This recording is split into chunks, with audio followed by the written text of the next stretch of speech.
अस्सलाम वालेकुम। Welcome to all पाक फोर्सेस। जिस तरह आपको पता है कि हमने एफएनएस इंटरव्यू की जो प्रिपरेशन है वो स्टार्ट की हुई है। फर्स्ट 2 to 3 पार्ट्स में हमने इसके जनरल क्वेश्चंस को डिस्कस किया था, और अगर कल आपको याद हो तो हमने एक टॉपिक डिस्कस किया था, एक वीडियो डिस्कस की थी जिसमें हमने इंटरव्यू प्रिपरेशन से रिलेटेड बायोलॉजी, फिजिक्स और केमिस्ट्री के क्वेश्चंस डिस्कस किए थे। इसके अलावा चौथा जो सब्जेक्ट था वो जनरल नॉलेज था, जो मैंने आपके साथ लास्ट में डिस्कस किया था। और मैंने आपको लास्ट वीडियो में यही भी बताया था कि इंशाल्लाह नेक्स्ट वीडियो में हम इन्हीं क्वेश्चंस को थोड़ा सा एक्सपेंड करेंगे ताकि आपको अंदाज़ा हो सके कि हमको कौन से क्वेश्चंस प्रिपेयर करके जाना चाहिए। वीडियो उसी के बारे में है जिसके हम ऑपरेशन करेंगे, क्वेश्चंस की ऑपरेशन करेंगे और इसको डिटेल्स के साथ कवर करेंगे। इसमें हम biology, physics, chemistry, general knowledge के क्वेश्चंस को देखेंगे। अब आइए अपने वीडियो को स्टार्ट करते हैं। फर्स्ट ऑफ ऑल अगर हम बायोलॉजी के क्वेश्चंस की बात करें तो मैंने आपको प्रीवियस वीडियो में कहा था कि बायोलॉजी में आपने फोकस करना है ह्यूमन फिजियोलॉजी के ऊपर। मैंने आपको कहा था फिजियोलॉजी क्या होती है। फिजियोलॉजी का मतलब होता है आपके बॉडी में कौन कौन से फंक्शंस हो रहे हैं। अगर सपोज करें मैंने जिस तरह डाइजेस्टिव सिस्टम की बात की थी तो मैंने आपको कहा था कि आप अपने माउथ से स्टार्ट कर ले, उसमें डाइजेस्टिव एंजाइम्स देख ले, जिस तरह मैंने बात की थी अमाइलेज की, लिंगुअल लाइपेज की, और इस तरह प्रोटीएज की। सो इस तरीके से आपने माउथ से स्टार्ट करना है up to your small intestine और लार्ज इंटेस्टाइन। आपने स्मॉल इंटेस्टाइन, लार्ज इंटेस्टाइन के पार्ट्स को भी जो है वो पढ़ना होगा अगर आप इंटरव्यू में रिकमेंड होना चाहती हैं। तो जब आप इंटरव्यू में रिकमेंड हो जाती हैं तो फिर कॉल लेटर का आना वो 90% हो जाता है। 10% चांस होता है कि आपको नहीं आएगा, 90% यही चांस होता है कि इंशाल्लाह आपको कॉल लेटर आएंगी। तो अगर आपने सच में मेरिट में आना है तो आपको बायोलॉजी के सब्जेक्ट को थोड़ा स्ट्रॉन्ग करना पड़ेगा। तो अगर आपने प्रीवियस वीडियो देखी हो तो उसमें मैंने आपको बताया था डाइजेस्टिव सिस्टम के बारे में। सो डाइजेस्टिव सिस्टम के बारे में क्वेश्चंस कैसे आ सकते हैं, digestive enzymes and it's functions. Digestive enzymes कौन कौन से हैं और इसके फंक्शंस कौन से हैं। तो अब ये कैसे पढ़ेंगे, अपनी माउथ से स्टार्ट कर ले और लार्ज इंटेस्टाइन तक देख ले कि इसमें कौन कौन से एंजाइम्स हैं। इसके अलावा मैंने आपको बताया था सर्कुलेटरी सिस्टम के बारे में। सर्कुलेटरी सिस्टम के कंपोनेंट्स को आप पढ़ ले कि ब्लड का कौन सा कंपोनेंट है। सर अगर हम ब्लड के 2 पार्ट्स की बात करें, सिलुलर पार्ट और प्लाज्मा प्रोटीन्स, यानी प्लाज्मा पार्ट की बात करें, लिक्विड पार्ट की बात करें, फिर थोड़ा सा डिटेल से देख ले, इसके प्रोटीन्स को देख ले, इसके एंजाइम्स को देख ले, इसके क्लॉटिंग फैक्टर्स को देख ले। फिर इसके बाद मैंने आपको बताया था कॉमन ह्यूमन डिजीज़ के बारे में, जिसमें हेपेटाइटिस है, एक्रोमेगैली है, डिप्थीरिया है, हर्प्स डिजीज़ है, एड्स है, टीबी है। सो ये जो डिजीज़ हैं ये आपने कॉमनली आप देख ले अपने इर्द गिर्द के माहौल में कि आप किस बच्चे में, किस लड़के में, किस लड़की में कौन सी डिजीज़ को देख रही है।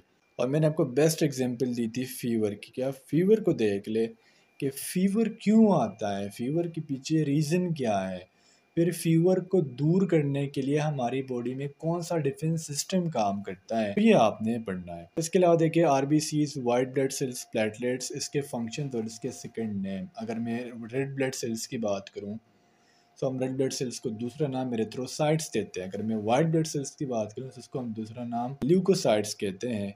और जो प्लेटलेट्स है हमारे पास थ्रोम्बोसाइट्स है जो हमारे ब्लड में थ्रोम्बोसिस को बनाते हैं। सो इस तरीके से ये चीज़ें जो है आपने थोड़ी सी डिटेल से पढ़नी है। फिर अगर हम वाइटामिन की बात करें तो वाइटामिन में आपको पता है कि मेनली 2 बड़ी बड़ी कैटेगरीज है, जिसमें वाटर सॉल्युबल और फैट सॉल्युबल वाइटामिन शामिल है।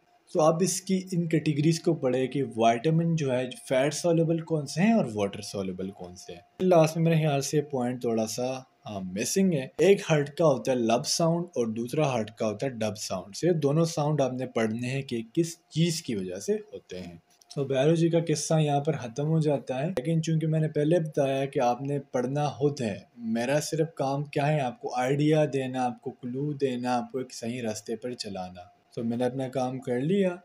इसके बाद बायोलॉजी पढ़ना आपका काम। नेक्स्ट हम बात करते हैं केमिस्ट्री के क्वेश्चंस के बारे में। और जिस तरह मैंने पहले बताया आपने फंक्शनल ग्रुप्स के बारे में पढ़ना है। जिस तरह का मैं मिसाल दूँ, aldehyde, ketone, carboxylic acid, esters, alcohol, इसके अलावा फिनॉल वगैरह के भी देख सकते हो। सो फंक्शनल ग्रुप्स आपने डिटेल से पढ़ने हैं। What are organic compounds, organic compounds क्या होते हैं। सो ऑर्गेनिक कंपाउंड्स में मेनली कार्बन, हाइड्रोजन और ऑक्सीजन को देखते हैं। सो इसके बाद क्वेश्चन, काउंटर क्वेश्चन ये आता है कि बाज़ ऑर्गेनिक कंपाउंड्स ऐसे हैं जिसमें आपको कार्बन, हाइड्रोजन और ऑक्सीजन भी मिलता है लेकिन स्टिल वो ऑर्गेनिक नहीं है, इसके पीछे रीज़न क्या है। तो ये हमने पढ़ना है। टेस्ट फॉर इट्स डिटेक्शन, जो ऊपर मैंने नेम बताए हैं, एल्डिहाइड है, कीटोन है, कार्बोक्सिलिक एसिड है, ईस्टर अल्कोहल्स है, इसके आपने डिटेक्शन कैसे करनी है, इसके लिए कौन से टेस्ट यूज़ किए जाते हैं, तो ये भी आपने पढ़ना है। यहाँ पर वही बात बता दूंगा, अगर सपोज कर इंटरव्यूअर आपसे 10 क्वेश्चन करता है तो इसमें से 8 बायोलॉजी के होंगे, ठीक है। एक क्वेश्चन इसमें हो सकता है कि आपसे पूछा जाए जनरल नॉलेज का, और एक क्या आता है आपसे केमिस्ट्री या फिर फिजिक्स के पूछे जाए, लेकिन ज़्यादा जो आपका फोकस होना चाहिए वो बायोलॉजी के ऊपर होना चाहिए। मैंने प्रीवियस वीडियो में बताया था, अगर सपोज कर इंटरव्यूअर आपसे 100 क्वेश्चंस करते हैं तो इसमें 80 जो है वो बायो के होंगे, 10 इसमें जनरल नॉलेज के होंगे, और बकाया 5 जो है वो आप केमिस्ट्री और फिजिक्स के अपने माइंड में रख। तरीके से अगर हम फिजिक्स की बात करें तो फिजिक्स नहायत ही बेसिक क्वेश्चन पूछे जाते हैं, सिर्फ आपने फोकस जो करना है वो करना है बायोलॉजी पर और जनरल नॉलेज के ऊपर। अगर आपकी ये दोनों चीज़ें स्ट्रॉन्ग है, वैसे स्ट्रॉन्ग आपको सारी चीज़ें रखनी चाहिए, चाहे वो फिजिक्स हो, केमिस्ट्री हो, बायो हो या फिर जनरल नॉलेज हो, आपको स्ट्रॉन्ग सारी चीज़ें रखनी चाहिए। लेकिन जितना मेरा एक्सपीरियंस है, जितने मेरी बच्चे प्रीवियस एक्सपीरियंस दे के आई हैं, उनके मुताबिक सर ज़्यादातर क्वेश्चन बायोलॉजी के और जनरल नॉलेज के पूछे जाते हैं। सर फिजिक्स में आप क्या देख सकते हो, जो बेसिक डिफिनीशन, अगर हम power, force, acceleration, velocity, momentum, torque, इसकी बात करें तो इसके आपने डिफिनीशंस और फॉर्मूलाज देखने लायक। अगर मैं कहूँ एक्सेलरेशन किस चीज़ के बराबर है, तो ये आपको डायरेक्टली पता होना चाहिए। अगर मैं आपको कहूँ वेलोसिटी किस चीज़ के बराबर है, तो ये आपको डायरेक्टली पता होना चाहिए। आप डायमेंशंस देख सकते हैं, डायमेंशन में हम किस चीज़ के डायमेंशंस देख लीजिएगा। डायमेंशन में मोस्ट इंपॉर्टेंट है वर्क, इसके अलावा फोर्स और पावर, ये तीनों ज़रूरी हैं।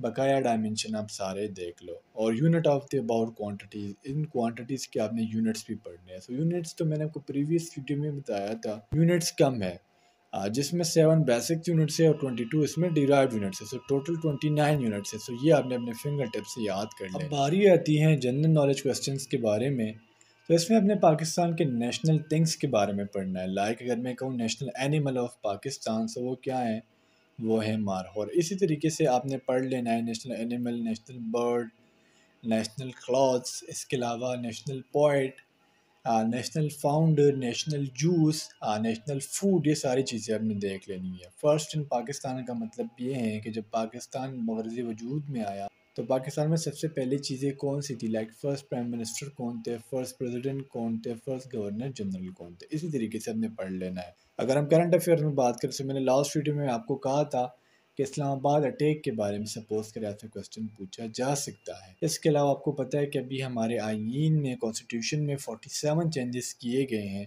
इससे पहले 26 अमेंडमेंट्स किए गए, ठीक है। जो हमारा आइन है वो 26 दफ़ा चेंज हो चुका है, और ये 27 दफ़ा भी शहबाज शरीफ की हुकूमत में चेंज हो गया है। सो स्टूडेंट्स, ये थी आज की हमारी video about the basics questions, और इसके जो डिटेल्स है वो मैंने आपको आज की वीडियो में दे दिए हैं। अगर आप प्रीवियस वीडियोस देखना चाहती हैं तो आप एफ एन एस प्रिपरेशन 2025 के प्लेलिस्ट में जाके वो देख सकती है।